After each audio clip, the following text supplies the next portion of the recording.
और दिल्ली के मुख्यमंत्री अरविंद केजरीवाल इस वक्त प्रेस कॉन्फ्रेंस के जरिए क्या कुछ कह रहे हैं, सीधा रुख। सारे थे 20 अप्रैल को तो 28,000 से भी ज़्यादा केस आए थे। आज 8,500 केस आए हैं। कई दिनों में पहली बार 10,000 के नीचे केस आए हैं। दिल्ली में संक्रमण दर भी काफ़ी कम हो गई है। पिछले 24 घंटों में संक्रमण दर केवल 12% रह गई है। संक्रमण दर का मतलब अगर हम 100 लोगों का टेस्ट करते हैं तो उसमें कितने लोगों को कोरोना मिलता है। ज़्यादा संक्रमण दर का मतलब होता है कि कोरोना बहुत ज़्यादा फैला हुआ है। आज ये संक्रमण दर केवल 12% आई है। 22 अप्रैल को ये 36% तक पहुंच गई थी दिल्ली में संक्रमण दर। इसका मतलब दिल्ली में अब काफ़ी कम लोग बीमार पड़ रहे हैं। अस्पतालों में भर्ती लोगों की संख्या भी अब काफ़ी कम हो गई है। पिछले 10 दिनों में दिल्ली के अस्पतालों में कोरोना के 3,000 से ज़्यादा मरीज कम हो गए हैं, यहाँ कि 3,000 बेड खाली हो गए हैं। और अब अस्पतालों में बेड मिलने में परेशानी नहीं हो रही है। हालांकि एक बात देखने में आई है कि आईसीयू के बेड अभी भी भरे हुए हैं। इसका मतलब सीरियस मरीजों की संख्या अभी ज़्यादा कम नहीं हुई है। अभी भी दिल्ली के अस्पतालों में आईसीयू बेड लगभग सारे भरे हुए हैं। इस दिशा में भी आपकी सरकार काम कर रही है। लगभग 1200 नए आईसीयू बेड बन के तैयार हो गए हैं और आज या कल में ये चालू होने वाले हैं। इससे अपने दिल्ली वासियों को काफ़ी राहत मिलेगी। दिल्ली में जो केस कम हो रहे हैं इसमें हर दिल्ली वासी का बहुत ज़्यादा सहयोग रहा है। हमने दिल्ली में बहुत कड़ा लॉकडाउन लगाया, लेकिन दिल्ली वासियों ने उसमें पूरा सहयोग किया। सबने पूरी तरह से लॉकडाउन का पालन किया। आज सब लोग बात कर रहे हैं कि दिल्ली वासियों ने इतने कम समय में कोरोना के केस कम कैसे कर लिए। ये केवल और केवल दिल्ली वासियों के अनुशासित आचरण की वजह से हुआ है। लेकिन लड़ाई अभी जीती नहीं गई है। लड़ाई अभी बाकी है। अभी भी 8,500 केस आए हैं। इनको 0 तक ले जाना है।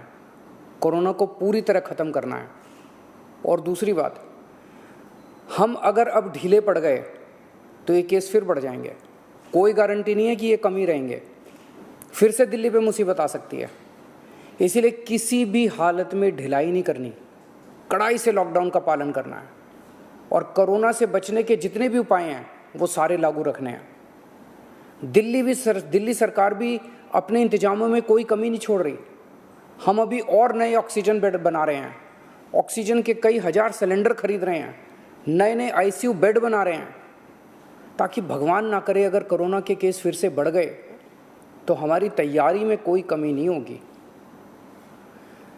पिछले कुछ दिनों में बेहद बहुत दुखदाई दिन बीते। पिछले सभी कोशिशों के बावजूद हम अपने कई दिल्ली वासियों को बचा नहीं पाए।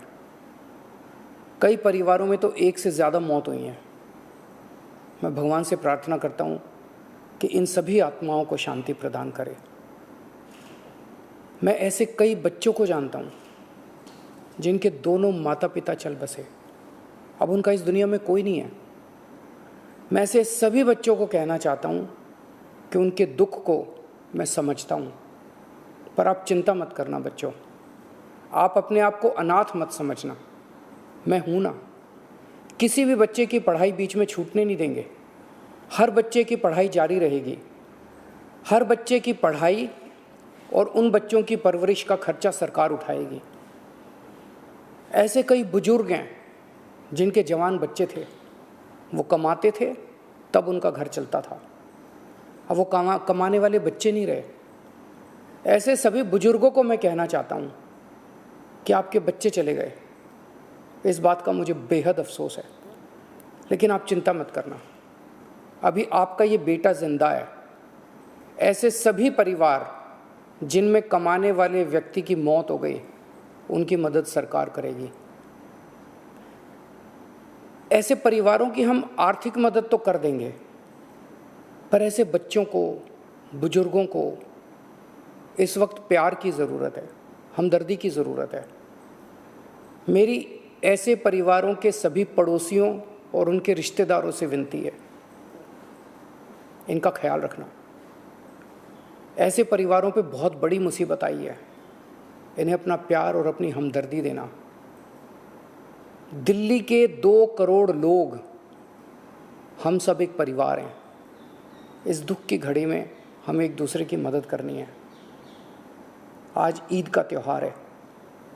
ऊपर वाले से आपकी सेहत और आपकी खुशियों की प्रार्थना करता हूँ। नमस्कार।